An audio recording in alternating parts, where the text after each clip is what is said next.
साथियों, सुधा जी ने मेरे बारे में बहुत कुछ कहा है। मुझे कुछ बढ़ा चढ़ाकर आप लोगों के सामने पेश करने की उन्होंने कोशिश की है, लेकिन इस ग्राउंड रियलिटी को हमें समझना चाहिए कि किसी भी मनुष्य का स्टेचर पोस्ट के कारण बड़ा नहीं होता है, बल्कि उस मनुष्य का स्टेचर यदि बड़ा होता है तो अपने डीड्स के कारण बड़ा होता है। परम पूज्य श्री छिंदार जी और स्वामी जी, परम पूज्य श्री श्री रविशंकर जी और आंध्र प्रदेश के राज्यपाल आदरणीय विश्वभूषण हरिचंदन जी और मुख्य ट्रस्टी आदरणीय जी रामेश्वर राव जी, जिनका एक मेजर कंट्रीब्यूशन इस प्रोजेक्ट के पीछे रहा है, और इस ट्रस्ट के अध्यक्ष श्री भास्कर राव जी और जिला अध्यक्ष श्री नरसिम्हा राव जी। जय श्रीमन नारायण। देवियों सज्जनों, यह मेरे लिए बहुत ही सौभाग्य की बात है। मानव इतिहास की महान विभूतियों में से एक स्वामी रामानुजाचार्य जी के अवतरण के सहस्त्राब्दी वर्ष समारोह में मुझे आप सभी महान भावों के बीच उपस्थित होने का अवसर मिला है। स्वामी रामानुज की यह भव्य और विशाल प्रतिमा, स्टैच्यू ऑफ इक्वलिटी को मैं उनके पुनर्अवतार के रूप में देखता हूं। इस प्रतिमा के माध्यम से भविष्य में युगों युगों तक उनकी शिक्षाओं, उनके आदर्शों और उनके मूल्यों का प्रचार प्रसार होता रहेगा, ऐसा मेरा विश्वास है। इसके लिए मैं इस विशाल आयोजन के संकल्पकर्ता परम पूज्य चिन्ना जी और स्वामी जी और इससे जुड़े समस्त लोगों को अपनी तरफ से साधुवाद देता हूं और शीश झुकाकर मैं उन्हें प्रणाम भी करता हूं।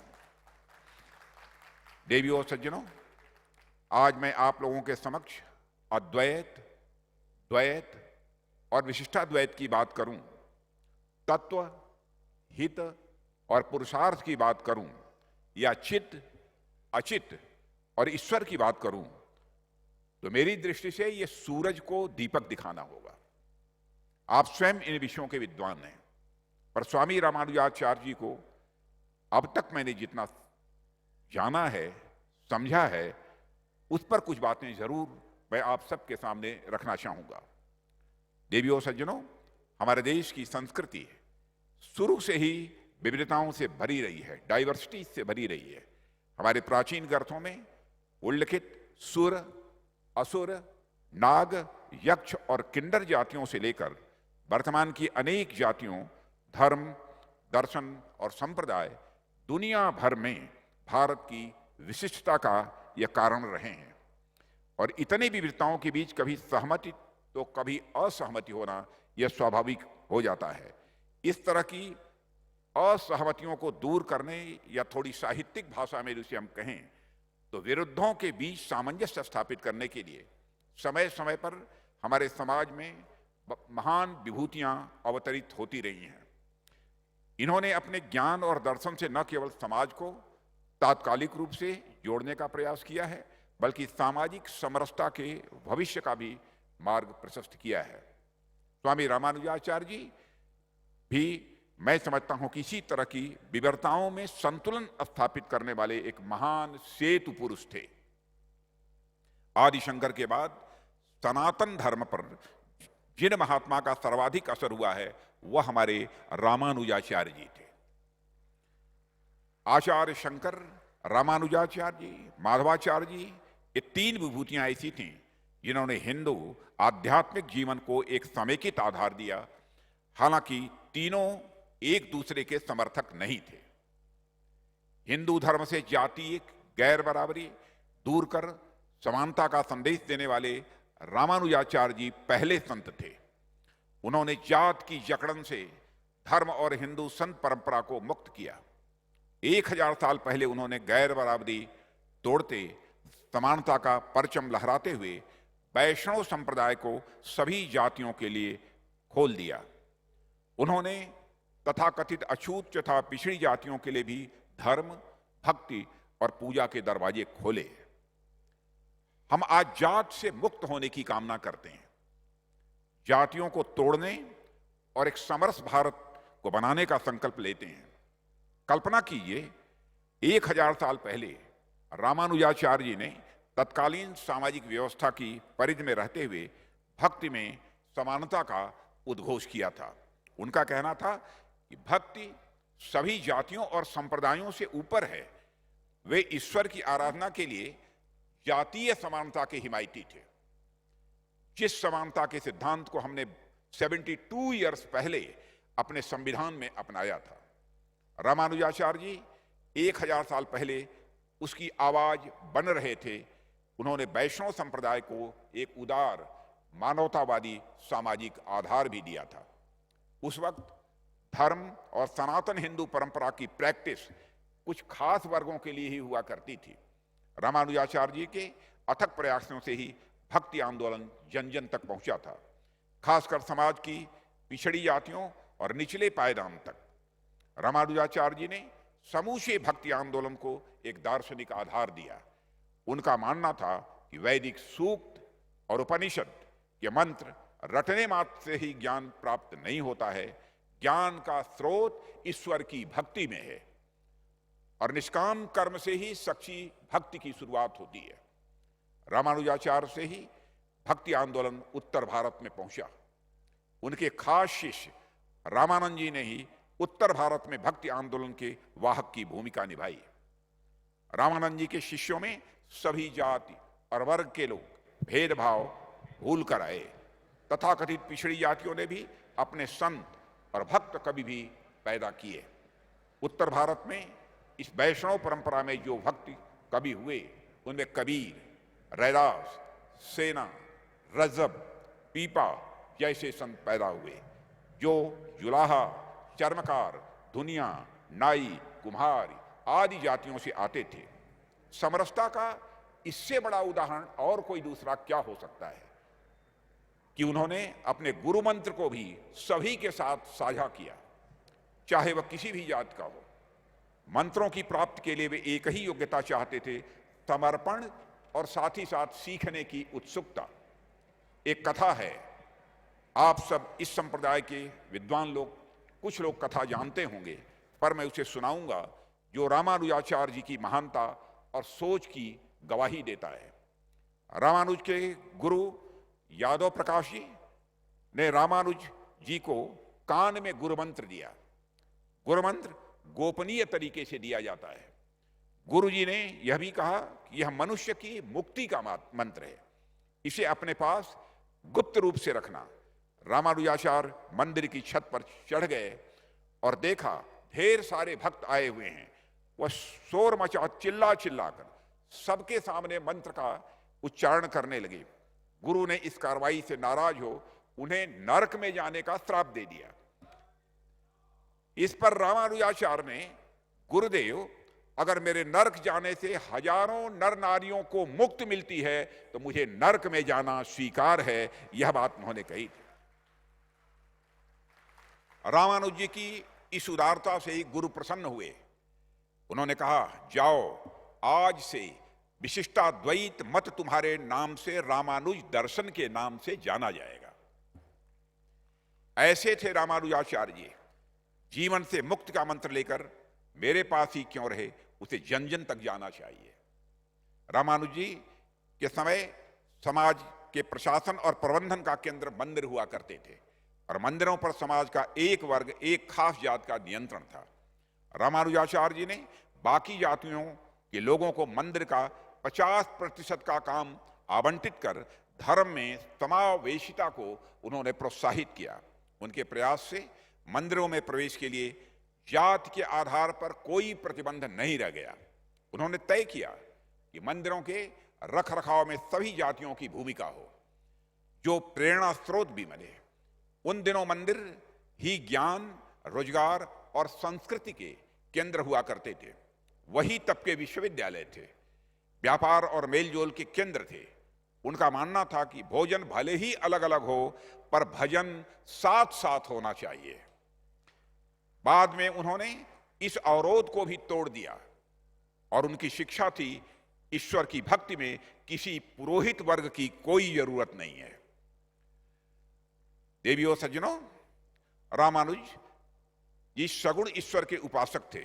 उन्होंने अपने विचारों के जरिए से प्राचीन भागवत वैष्णव धर्म की परंपरा को आगे बढ़ाया और उसे दार्शनिक आधार भी उन्होंने प्रदान किया। रामानुजाचार्य जी अस्पृश्यों के साथ भेदभाव करने के खिलाफ थे। उनका कहना था विश्व रचयिता ने कभी किसी के साथ कोई भेदभाव नहीं किया। इन्होंने जन्म या जात के बजाय व्यक्ति के आध्यात्मिक ज्ञान के आधार पर सम्मान की बात की और वेदों के गूढ़ और सर्वोत्कृष्ट ज्ञान को मंदिरों से बाहर निकालकर आम जन तक पहुंचाने का काम रामानुजाचार्य जी ने किया। रामानुज जी के दर्शन में तीसरा तत्व प्रकृति है, जो जड़ अथवा चेतन है। यह ज्ञान रहित तथा विकारी द्रव्य है। प्रकृति रूपी बीज से तथा जीवात्माओं से के पूर्व संचित कर्मों से ईश्वर संसार की रचना करता है। रामानुज जी ने भक्ति को मोक्ष प्राप्ति का सर्वोत्तम साधन बताया है, जो सदैव सभी के लिए सुलभ है। इनके अनुसार मोक्ष की अवस्था में आत्मा का परमात्मा यानी ब्रह्म में विलय नहीं होता, अपितु वह ब्रह्म के सदृश हो जाता है, यानी ब्रह्म प्रकार हो जाता है। 12 वर्ष की आयु में ही रामानुजाचार्य जी ने को वेदांत का ज्ञान इतना बढ़ गया कि कभी कभी इनके तर्कों का उत्तर देना गुरु यादव प्रकाश जी के लिए कठिन हो जाता था।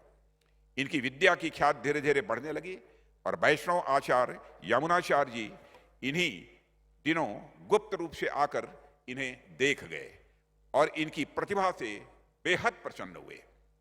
उन्हें अपना शिष्य बनाया। यमुनाचार्य जी की 3 इच्छाएं जीवन में अपूर्ण रह गई थीं, जिन्हें वे अपनी मृत्यु के पहले रामानुज जी को बताना चाहते थे, किंतु रामानुज के पहुंचने के पूर्व ही वे दिवंगत हो गए थे। उनकी 3 अंगुलियां मुड़ी रह गई थीं। लोगों ने इसका कारण वे 3 प्रतिज्ञाएं बताईं, जो इस प्रकार थीं। पहला, ब्रह्मसूत्र का भाष्य लिखना। दूसरा, दिल्ली के तत्कालीन सुल्तान के हाथ से श्री राम मूर्ति का उद्धार करना। तथा तीसरा, दिग्विजय पूर्वक विशिष्टाद्वैत मत का प्रचार करना। रामानुज जी ने ज्यों ही इन्हें पूरा करने का वचन दिया, त्यों ही यमुनाचार्य जी की उंगलियां सीधी हो गईं और यमुनाचार्य जी का अंतिम संस्कार कर वे सीधे कांची चले गए। रामानुजाचार्य जी प्रतिदिन नदी का स्नान करने जाया करते थे। जब ये स्नान करने जाते थे तो एक ब्राह्मण दशात के कंधे का सहारा लेकर जाते थे और लौटते समय एक शूद्र के कंधों का सहारा लेकर लौटते थे। वृद्धावस्था के कारण उन्हें किसी के सहारे की आवश्यकता है, यह बात तो सभी समझते थे, किंतु आते समय ब्राह्मण का और लौटते समय शूद्र का सहारा सबकी समझ से परे था।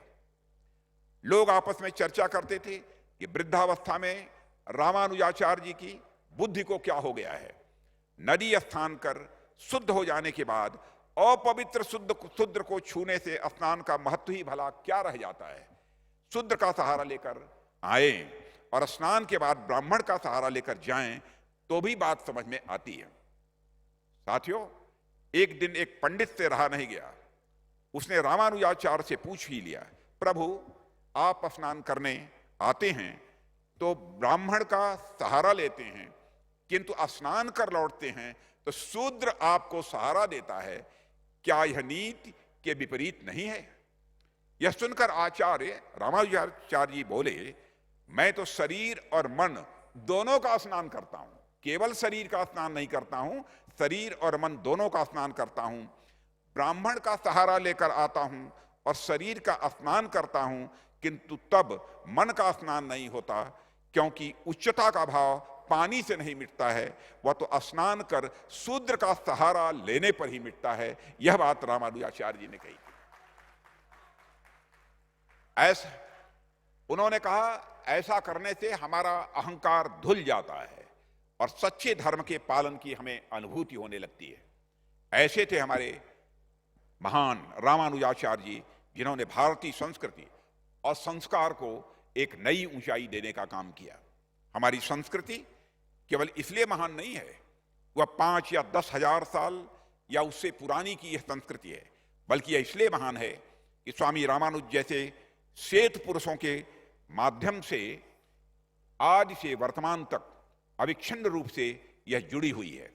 इसलिए हम देखेंगे तो पाएंगे कि रामायण से लेकर रामानुज तक, वेदों से लेकर विवेकानंद जी तक और गीता से लेकर गांधी जी तक भारतीयता के शाश्वत मूल्य हमें आपस में गूंथे हुए दिखाई देते हैं। देवियों और सज्जनों, ऊपर से देखने पर तो द्वीपों की तरह तमाम संतों और भक्तों की विचारधारा में हमें अंतर मिल सकता है, पर अंदर से देखेंगे तो पाएंगे कि वह समानता और जगत कल्याण के धरातल पर आपस में जुड़े हुए हैं। भारत के वैचारिक और दार्शनिक इतिहास को उठाकर देखिए, चाहे आदि शंकराचार्य जी हों या रामानुजाचार्य जी हों, अद्वैत हो या विशिष्टाद्वैत हो या द्वैत हो, इस फुल स्पेक्ट्रम आइडियोलॉजिकल डाइवर्सिटी में एक मौलिक एकरूपता है, और यह एकरूपता है ह्यूमन इक्वालिटी की, और यह एकरूपता है ह्यूमन डिग्निटी की। बाबा साहब भीमराव अंबेडकर द्वारा लिखे गए हमारे संविधान को मैं इसे भारतीय वैचारिक परंपरा की एक कड़ी मानता हूं, और भारत में ही नहीं बल्कि सारे विश्व में प्रचलित ह्यूमनिस्ट आइडियोलॉजी उसी विरासत का ही एक हिस्सा है। Lincoln, Martin Luther king junior, Mandela आदि में भी मैं ह्यूमन डिग्निटी और इक्वालिटी के प्रति वही कमिटमेंट मैं देखता हूं। आत्मना मोक्षार्थम जगत हिताय च कहकर हमारी संस्कृति मानवता के प्रति कल्याण भाव का ही संदेश देती है, और जगत हित के बारे में वही सोच सकता है जिसमें उसमें एकत्व और एक तत्व यानी ईश्वर का भाव देखता हो। गीता में श्री कृष्ण स्पष्ट कहते हैं, वासुदेव सर्वमिति स्वमहात्मा सुदुर्लभ, यानी ईश्वर सर्वत्र है, ईश्वर सर्वत्र है। ऐसा मानने वाले महात्मा इस दुनिया में अत्यंत दुर्लभ है। स्वामी रामानुजाचार्य जी ने उन्हीं दुर्लभ महापुरुषों में से वह एक हैं जिन्होंने सर्वत्र ईश्वर के दर्शन करते हुए अपने जीवन मूल्यों और आदर्शों से समाज में समरसता का प्रसार किया। वह जब थिरुकुलथार कहकर समाज के सभी वर्गों के लिए दिव्य जन्म की अवधारणा को सामने लाते हैं तो उसका अर्थ समस्त प्राणियों में ईश्वर का दर्शन ही होता है। उनके विशिष्टाद्वैत में अद्वैत इसलिए विशिष्ट नहीं है कि वह ब्रह्म है, बल्कि इसलिए कि वह ब्रह्म होकर भी समस्त प्राणियों में समान रूप से वह व्याप्त हैं। और जैसा कि मैंने अभी कहा कि हमारी ज्ञान परंपरा आदि से वर्तमान तक अपने विभिन्न रूपों में होने के बावजूद आंतरिक रूप से अविच्छिन्न है, स्वामी रामानुज जी भी इसका एक महत्वपूर्ण उदाहरण है। देवियों और सज्जनों, हमारे वेदांतों में जिसे तत्वमसि अथवा ईशावास्य मिदं सर्वम कहा गया, थिरुकुलथार में उसी का विस्तार देखने को मिलता है। यही आगे चलकर कबीरदास के यहाँ एक नूर ते सब जग उपजा होता है। तुलसीदास के यहाँ सिया राम में सब जग जानी होता है, और यही नरसिंह मेहता के वैष्णव जन और स्वामी विवेकानंद के यहाँ दरिद्र नारायण से होता हुआ श्री चिन्ना जियर स्वामी के यहाँ पहुंचता है, जब आप कहते हैं serve all the living beings, serve all the living beings as service to God. इसलिए रामानुजाचार्य आज भी प्रासंगिक है। आज भी समाज में जो क्षमता है उनमें उनकी शिक्षाएं बहुत ही उपयोगी हैं। आज की सत्ता और समाज के सामने जो चुनौतियां हैं उनका समाधान हमें रामानुजाचार्य की शिक्षाओं में ही दिखाई देता है। दुनिया की दूसरी सबसे बड़ी बैठी हुई यह मूर्ति हमें रामानुज जी की शिक्षाओं और उपदेशों की ओर चलने के लिए प्रेरणा देगी, ऐसा मेरा विश्वास है। एक महान संदेश के भांति भांति रूपों में हमेशा हमेशा के लिए विद्यमान होना इसकी शाश्वतता को दिखाता है, जो ब्रह्म की ही बात हर कालखंड, हर समाज और हर परिस्थिति में समान रूप से प्रासंगिक होता है। देवियों सज्जनों, आज जब आप सभी के द्वारा स्वामी रामानुज जी के शाश्वत संदेशों को विश्व भर में प्रसारित करने के महान उद्देश्य से महान समारोह मनाया जा रहा है, मैं अपनी ओर से आप सभी को अपनी हार्दिक शुभकामनाएं देता हूं और स्वामी जी के चरणों में शीश झुकाकर नमन करते हुए यहीं पर मैं अपना निवेदन समाप्त करता हूं। रामानुजस्य शरणौ शरणं प्रपद्ये। आप सभी को बहुत बहुत धन्यवाद।